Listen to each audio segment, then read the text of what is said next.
Kailangan na natin umalis dito. Tapos na ang laban. Ninatapos ko na ito.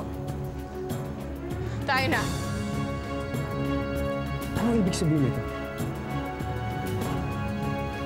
Tulad ng sinabi ng aking kapatid. Tapos na ang laban. Pansamantala. Paano mo nakuha ang medalyon? Iba yan sa medalyon na hawak mo, Amihan.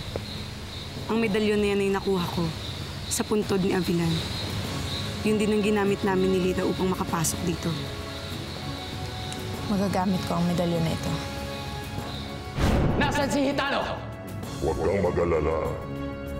Maya-maya lang ay nandito sila. Mainam at dumating ka dahil ikaw talaga ang gusto kong maging panauhing pandangan sa kasal ni Hitano at Alena. Pakakawalan ko si Ibarra. Kung kusang loob ang pakakasal sa akin. Naiintindihan mo? Alena, wag!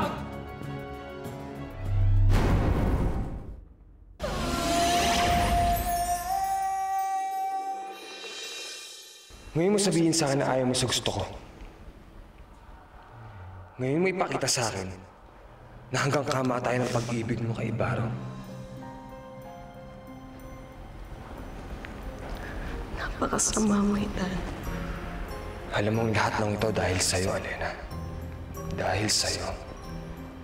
Naiinip na ako, Alena. Ano ang sagot mo? Huwag kang pumayag, Alena! Huwag kang papayag sa gusto ni Hitano! Tama! Huwag kang pumayag para tuluyan na mawala ang tagapagmana ng Sapiro. Pumayag ka, Alena. Kung gusto mong mailigtas si Ibarra. Alena! Alena! Kahit mamatay ako, huwag kang papayag sa gusto ni Hitano! Alena!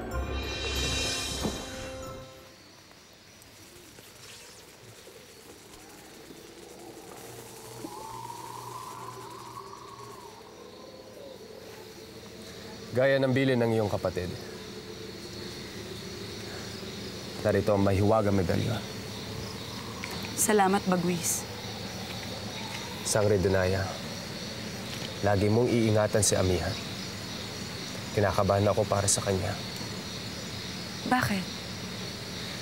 Nang dahil sa kanyang anak, maaari siyang gumawa ng mga desisyon na lalo magpapalubha sa mga nangyayari. Huwag kang mag-alala. Palagi ko siyang babantayan.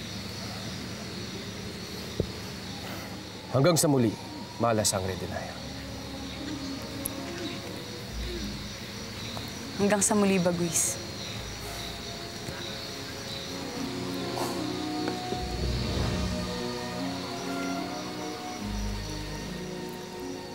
As naman, Voya Nazar.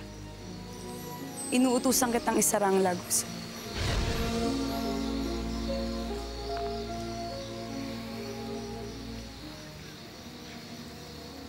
Ano? Nasa labas pa rin si Mira hanggang ngayon? Opo. At doon siya natutulog. Naku, ano po kaya ang ibig niyang palabasin yan? Simple lang. Gusto niyang maawa tayo sa kanya. Eh, baka naman mapano na siya doon. Eh, cargo natin siya eh. Hindi, Mami. Gusto niya yun, di ba? Pues, manigas siya. Pikon na ako sa kanya eh.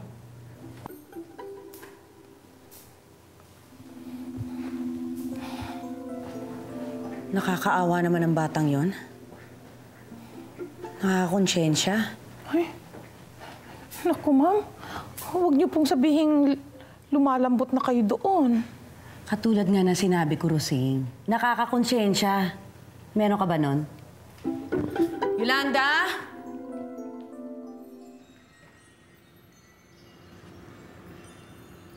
Ipakita mo sa akin kung paano nakatakas si Alena.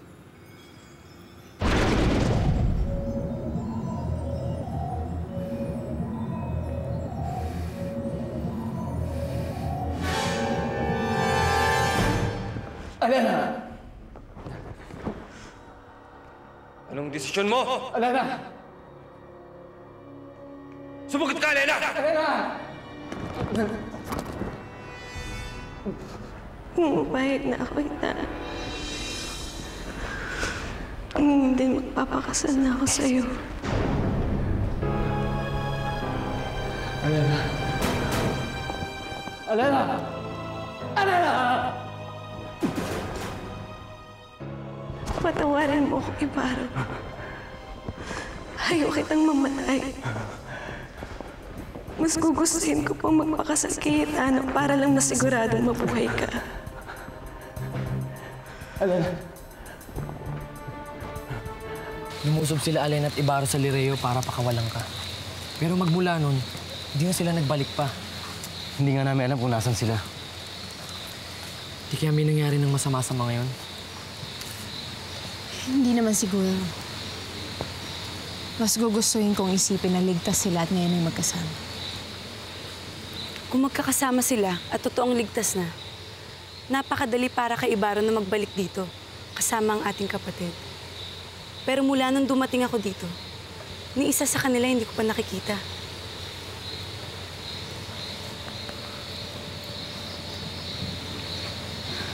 Hindi kaya totoong sinaktan na sila ni Perena? Malaman ko lang na may kagagawan si Perena sa pagkawala ni Alena. Sasakripisyo ko ang lahat. Mapatay ko lang si Perena. Amihan.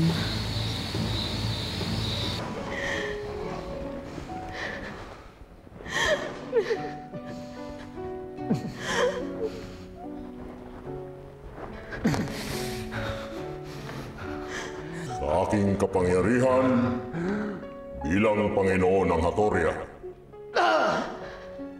Simula ngayong gabi, kayong dalawa ay magkatali na at walang sino pa mang makakapagpahiwalay sa inyo.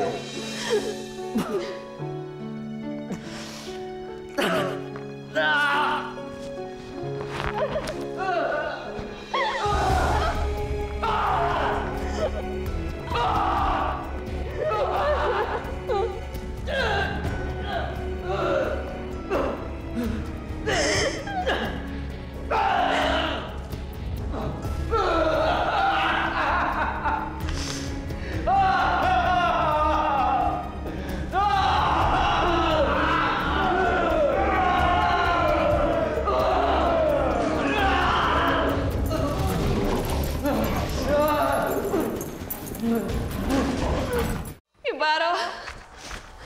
Ibarra! Bitiwan mo ako. Ibarra, huwag kang magalit sa akin. Ginawa ko ito para sa'yo. Ibarra. Alam mo bang mas gugustuhin ko pa sanang mamatay? Kaysa masaksihan ng ganito. Alena, napagmamayari ka na ng iba. Walang ibang nagmamayari sa akin. Alam mo yan.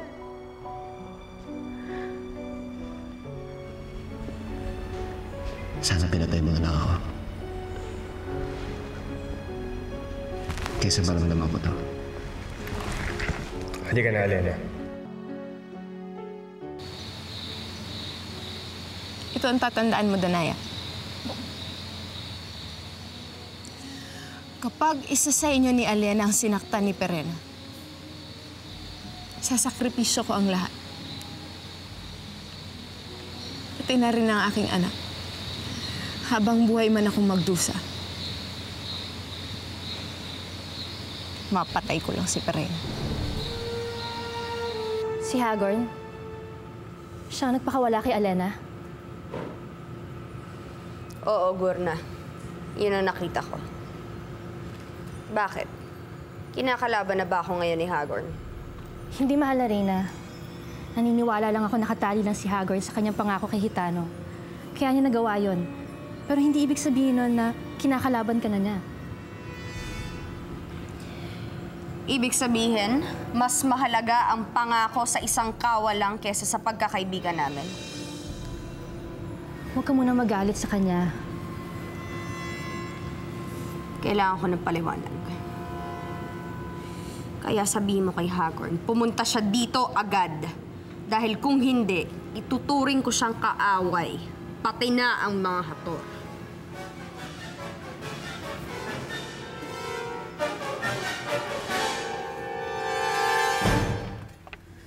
Halika, bilisan mo, dali. Ma'am, akala ko ho ba nandito si Mira? Bakit wala ho? Hindi ba't sabi ni Anthony dito daw siya natutulog? Naku, baka ho natakot, kaya umalis. Sayang, ang sarap pa naman ng food na hinanda ko for here. Guard, asan na yung babae natutulog dito kanina? Ma'am, di ko po alam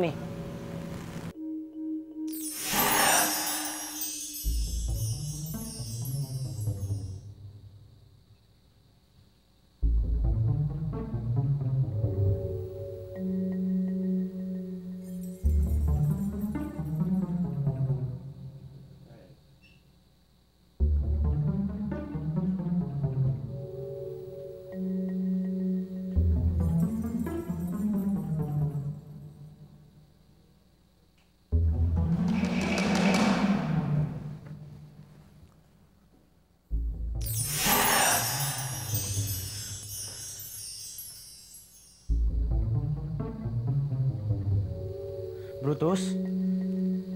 Ikaw na naman ba yan?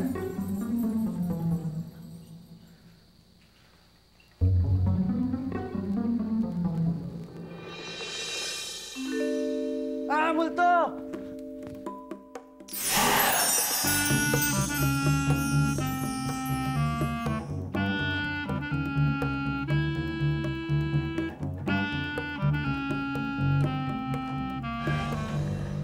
Ang pangako mo, Hitano.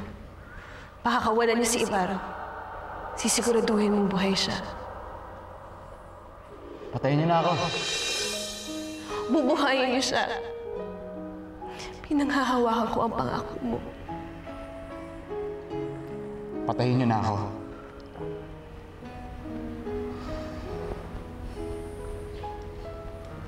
Tutuparin ko yun, Alena.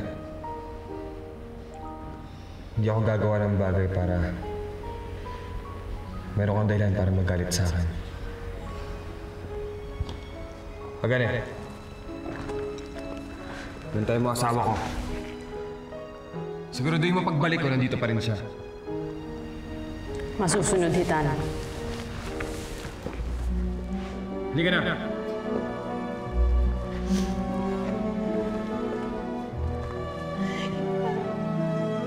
Ibarra, lumingon ka!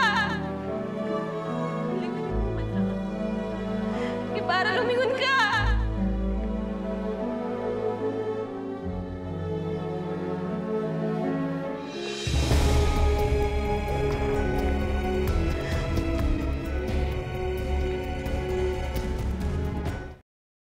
Bathala, kung nasaan man ngayon si Lyra, patnubayan mo siya. Gabayan mo siya. Para mo ng awa.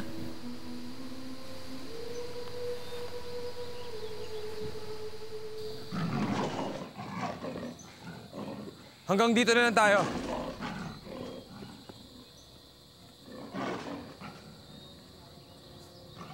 Espada mo.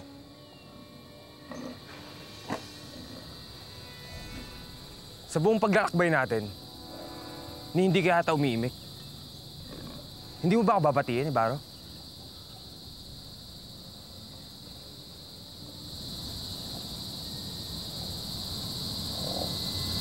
Hitano.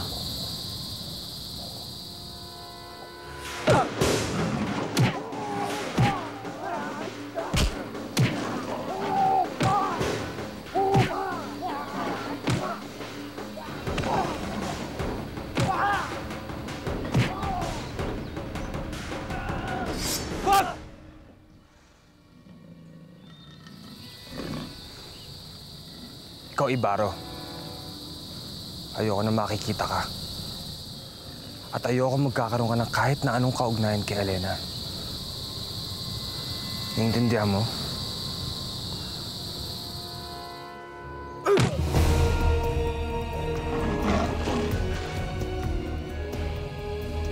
Tara na!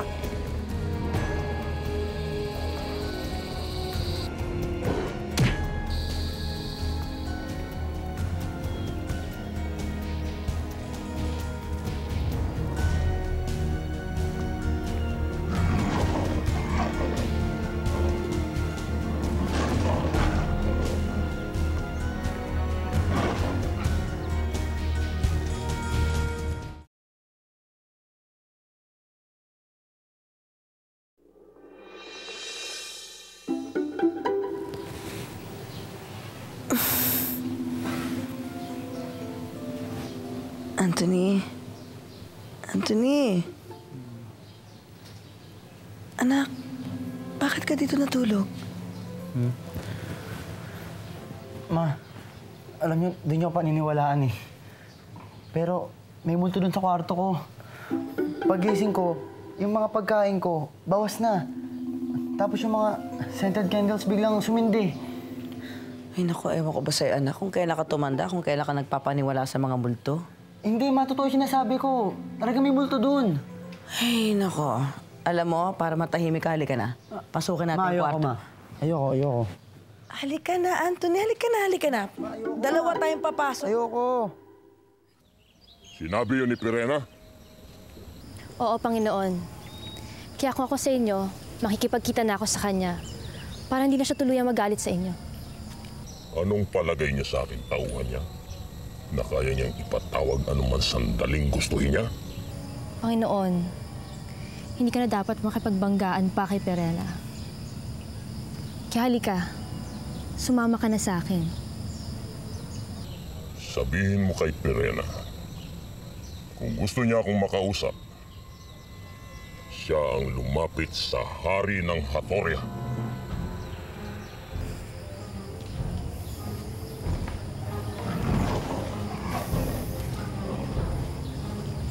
Anong gagawin mo?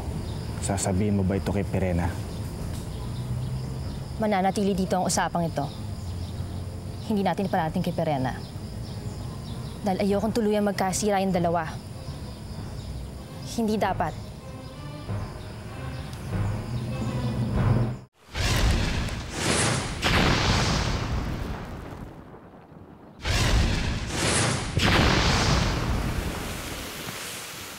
Hindi pa rin talaga lumilipas ang galing mo, amihan. Kung talagang magaling ako, Danaya, hindi sana natalo ang mga diwata.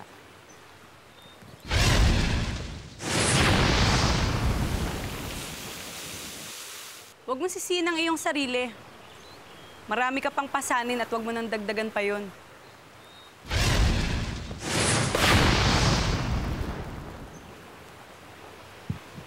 Nasaan ang medalyon? Nasa akin. Ano ba talagang balak mo sa medalyon?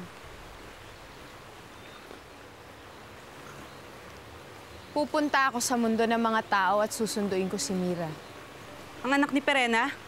Siya ang gagamitin ko laban sa sarili niyang ina. Ay nako, akala ko ba sabi mo multo? Eh si Mira lang naman pala eh. Anong ginagawa mo dito? Paano ka nakapasok? Hindi ko kasi matiis yung kwarto mo. Ang dumi-dumi. Buti nga, linilinis ko pa kahit ang sungit mo. Ah, alam mo, halika dito. Lumabas ka. Lumabas ka. Anthony, tama na. Ikaw, talaga bang wala ka nang mauuwian? Meron po. Pero ayoko doon. Mas gusto ko dito. Kaya kahit palabasin niyo ako, sa labas na ako matutulog uli. Wala akong pakialam. Rosing! Anthony, ano ba? Sige na. Bumaba ka na at tanungin mo kay Rosing kung ano pang magagawa mo dito sa bahay. Talaga po? Hindi niyo na ako papaalisin? Eh baka kami pa mapahamak sa'yo. Sige na, bumaba ka na. Salamat po. Salamat. Salamat. Anthony, salamat. Ma, alam mo hindi mo dapat... Alam ko, anak. Kaya hayaan mo na. Naaaliw ako sa kagagahan niya. Si Mira lang ang nakikita kong paraan para ilabas ni Pirena ang aking anak. Sa loob ng mahabang panahon, minahal mo siya bilang anak mo. Makaya mo kaya na ipagkalulong ang bata? Amihan, masyadong malambot ang puso mo. Alam kong hindi mo kaya. Kaya kung gusto mo, ako na lang ang pupunta sa mundo ng mga tao. Ako na ang bahala kay Mira. Baka nakakalimutan mo, Danaya, na may ibang suliranin ka pa na kailangan mong ayusin. Nasaan ang brilyante ng lupa? Akala ko ba matigas ka? Bakit sa kabila nito, nawala mo pa rin ang brilyante?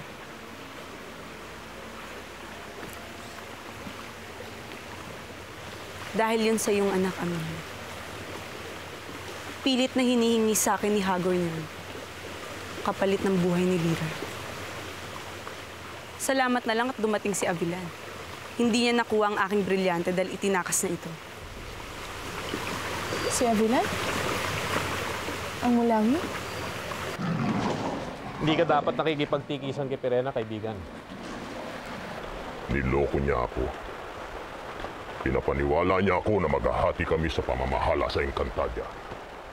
Pero ngayong naitaboy na namin sina Amihan, sinasarili niya ang lahat. Pero kailangan natin si Perena bilang kakampi at hindi kaaway. Itinakas niya ang aking brilyante para hindi mapunta kay Hagor. Ngunit naihulog niya to sa dagat. At hindi ko alam kung paano to kukunin.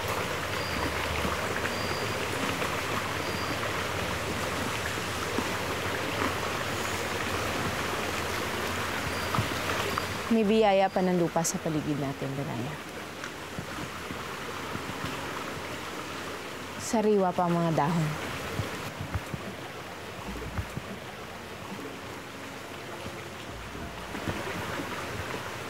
Buhay pa ang mga pasneya na katulad ni Ami.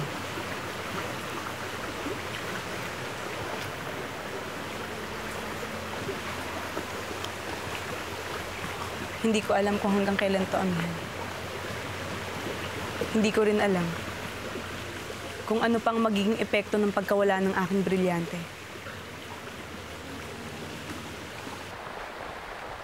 Ngayong nasa akin na ang kabilan, wala na akong kinatatakutan. Pero mas malakas tayo kung pati ang mga brilyante ay mapapasa atin.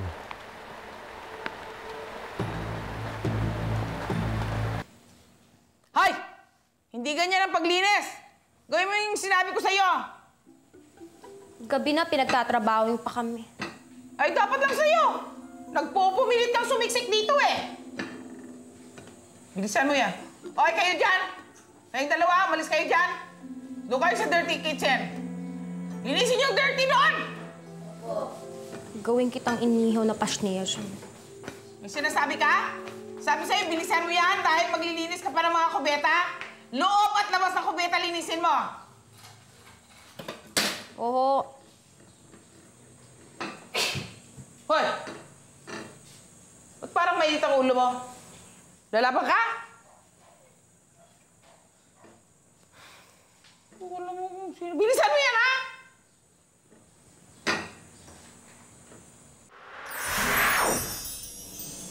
Mira?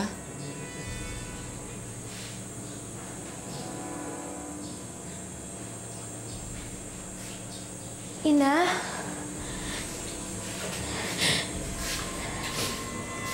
Ina?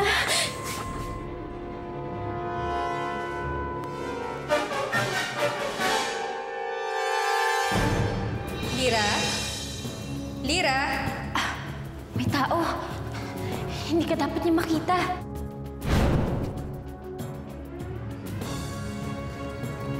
Lira? Perena. Ano na naman ang ginagawa mo dito, Amihan? Hindi ba't sinabi ko sa'yo, wag na wag ka nang babalik? Nagpunta ako dito dahil may gustong makipagharap sa'yo. Si Elena o si Danay? Ako. Mira?